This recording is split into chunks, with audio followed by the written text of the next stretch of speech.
নবীজি বলেছেন, আমি ওই ব্যক্তির জন্য জান্নাতের মধ্যখানে প্রাসাদ আল্লাহর কাছ থেকে পাইয়ে দেওয়ার দায়িত্ব নিলাম। আমি গ্যারান্টি দিচ্ছি আল্লাহর কাছ থেকে আমি তাকে জান্নাত পাইয়ে দিব।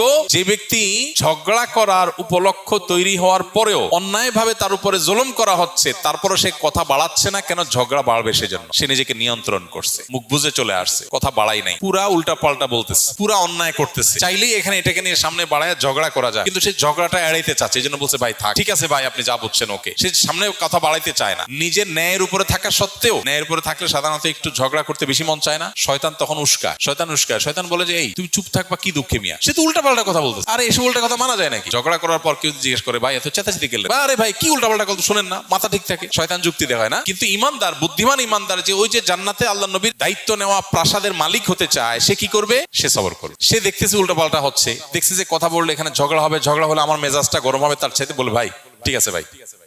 ওয়াইদা